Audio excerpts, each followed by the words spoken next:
Selamat pagi pemirsa, kini Berita Lampung kembali hadir untuk menjumpai Anda bersama saya Vika Rana. Sejumlah berita aktual dan informasi menarik lainnya telah kami siapkan untuk Anda. Berikut berita utama pada pagi hari ini.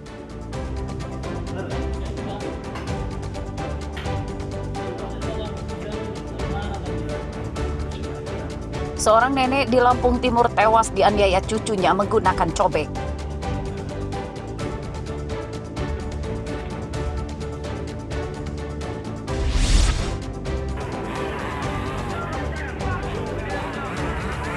Penertiban pedagang kaki lima di Pasar Unit 2 Banjar Agung Tulang Bawang ricuh, seorang pedagang terluka.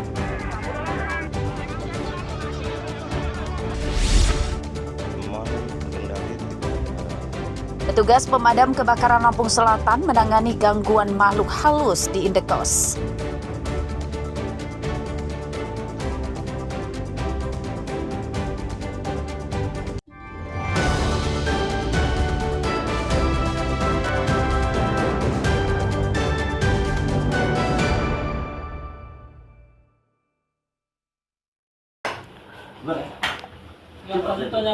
Seorang nenek umur 80 tahun bernama Sutinah ditemukan tewas di kamar rumahnya di Desa Merandung Sari, Kecamatan Sekampung Udik, Lampung Timur, Rabu sore. Korban dibunuh oleh cucunya bernama Tito, umur 27 tahun. Tersangka menganiaya korban dengan cobek batu. Menurut polisi, tersangka dan korban tinggal serumah. Usai membunuh neneknya, tersangka kemudian berusaha bunuh diri dengan cara menembakkan senapan angin ke dadanya. Nyawa tersangka selamat setelah ditolong warga dibawa ke rumah sakit. Sejauh ini polisi belum bisa menyimpulkan pemicu tersangka tega membunuh neneknya tersebut sebab kondisi tersangka masih kritis dan belum bisa dimintai keterangan. Pembunuhan terhadap Sutina terungkap oleh tetangganya. Awalnya mereka hanya fokus menolong tersangka untuk dibawa ke rumah sakit, namun setelah diperiksa rumahnya, warga menemukan nenek Sutina tewas di kamarnya akibat menderita luka penganiayaan. Ketika salah satu warga ingin masuk ke rumah untuk mengambil KTP untuk pemberkasan dalam rangka persyaratan di rumah sakit, salah satu warga tersebut mendapati di kamar tidur bagian belakang ada seorang perempuan sudah tergeletak dan telah tertutup kain. Ketika dibuka, perempuan tersebut ada darah di bagian kepala, ada luka di bagian kepala. Itu si Tito itu memang mencoba bunuh diri menggunakan senjata apa, Bang? Tito melakukan percobaan bunuh diri dengan menggunakan senjata senapan angin miliknya.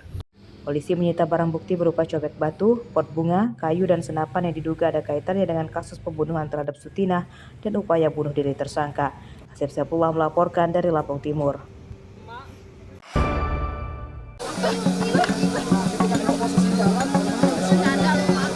Tim penyidik Polres Tulang Bawang Kamis yang menggelar rekonstruksi kasus pembunuhan seorang perempuan hamil oleh pacarnya di Kebun Singkong. Tersangka berinisial SM, pemuda umur 19 tahun, memperagakan 30 adegan. Dalam rekonstruksi tersebut, terungkap pembunuhan berawal dari tersangka yang membohongi korban, diajak ke bidan untuk memeriksakan kehamilan. Tersangka malah membawa korban ke Kebun Singkong dan membunuhnya menggunakan pisau yang dibawanya. Pembunuhan itu dilatar belakangi tersangka belum siap menikahi korban yang telah dihamilinya dan tersangka tidak mau bertanggung jawab telah menghabiskan uang korban sebesar 80 juta rupiah untuk berjudi daring. Rekonstruksi perkara kejadian di Desa Tridharma tanggal 1 Juni 2025 yang mana kami sangkakan terhadap pasal 340 KUHP atau pembunuhan berencana. Di sini kami sudah lakukan rekonstruksi kurang lebih sebanyak 30 adegan. Ada berapa titik, Pak? Berapa titik lokasi? Untuk titik lokasi tadi ada 3, yaitu di rumah korban, kemudian di klinik tempat mereka melakukan USG, kemudian sama di titik eksekusi dari korban ini sendiri. Tersangka dan korban merupakan calon pengantin yang tinggal di daerah yang sama di Tulang Bawang. Tersangka membunuh calon istrinya pada 1 Juni lalu, tepat 1 bulan sebelum mereka akan melangsungkan pernikahan. Pada kasus tersebut, polisi menjerat tersangka dengan pasal tentang pembunuhan berencana. Ancaman hukumannya dipenjara seumur hidup. Mustaqim melaporkan dari Tulang Bawang.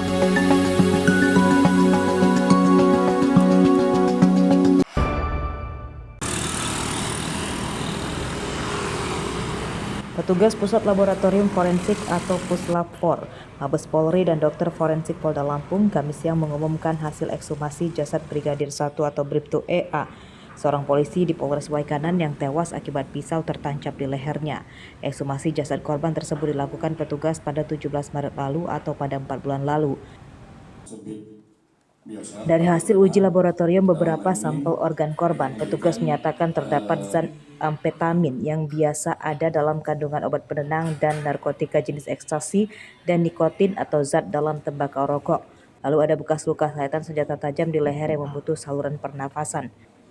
Kulit leher dan tulang rawan sampai tulang lidah keseluruhan sampai ke daerah saluran pernapasan dan saluran makan, saluran cerna. Hal tersebut sesuai, yaitu tanda-tanda luka intravital atau luka yang ditemukan pada saat korban masih hidup. Untuk efek samping dari pemakaian amfetamin atau yang biasa di umum pil ekstasi dan sejenisnya, salah satunya itu bisa menyebabkan seseorang berhalusinasi atau bahasa ngetrennya ngefly yang hingga tanpa disadari itu dapat menyebabkan orangnya tertidur selamanya. Dari serangkaian pemeriksaan toksikologi yang telah dilakukan oleh tim toksikologi forensik Baris Polri, nomor 1, tanah kuburan hasilnya negatif, artinya negatif dari pestisida, alkohol, arsenik, sianida, bahan kimia maupun obat-obatan yang lainnya. Kemudian rambut kepala negatif. Untuk kemudian ginjal kanan ini terdeteksi amfetamin dan nikotin. Lidah terdeteksi amfetamin dan nikotin. Mukosa lambung terdeteksi amfetamin dan nikotin. Hati terdeteksi amfetamin dan nikotin. Jantung terdeteksi amfetamin dan nikotin. Dan paru kiri juga terdeteksi amfetamin dan nikotin. Terkait hasil uji forensik tersebut, tim penyidik menduga Bribtu EA meninggal dipengaruhi zat adiktif amfetamin.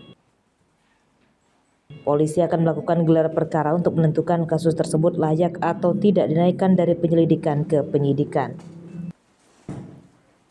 Ini nanti akan kami tuangkan dalam bentuk verbalisan atau berita acara pemeriksaan sebagai saksi ahli sebagaimana diatur dalam pasal 184 KUHP. Kemudian nantinya akan kita lanjutkan dengan namanya gelar perkara untuk menentukan apakah ini sebuah tindak pidana atau bukan sebuah tindak pidana berdasarkan pasal 109 KUHP. Penyidik harus menentukan sikap. Untuk lokasinya nanti di mana ini masih kita konsultasikan dengan Bapak Wasidik. Jadi nanti kita akan melaksanakan gelar perkara untuk menentukan arah dari atau memberikan kepastian hukum terhadap perkara yang atau laporan polisi penemuan mayat berdasarkan laporan awal yang kami buat di Polres Waikanan. Bribtu EA ditemukan tewas di kamar mandi di rumahnya di Waikanan dengan pisau tertancap di lehernya pada Januari lalu. Awalnya keluarga menolak jasad Bribtu EA diotopsi. 2 bulan kemudian keluarga meminta polisi mengekshumasi jasad korban karena menduga Bribtu EA tewas bukan akibat bunuh diri, melainkan ada penyebab lain. Ardi Haba melaporkan dari Waikanan.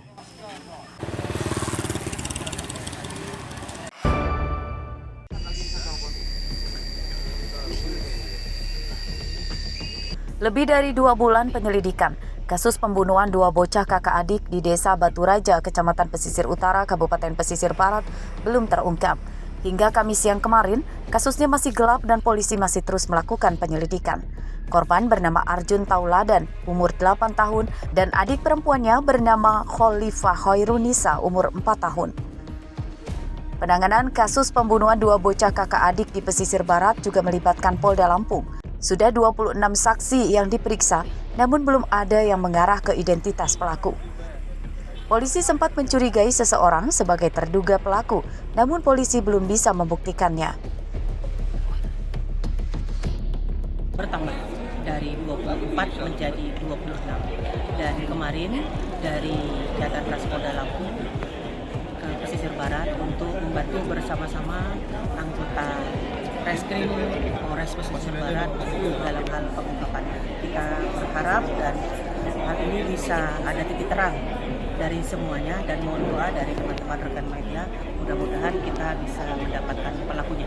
Bu, penambahan saksi ini dari mana aja, Bu? Penambahan ini dari warga atau tetangga atau seperti apa, Bu? Dari warga setempat, karena untuk menentukan pasal 184 siapa-siapa yang bisa memberikan kesaksian itu bisa kita jadikan sebagai petunjuk.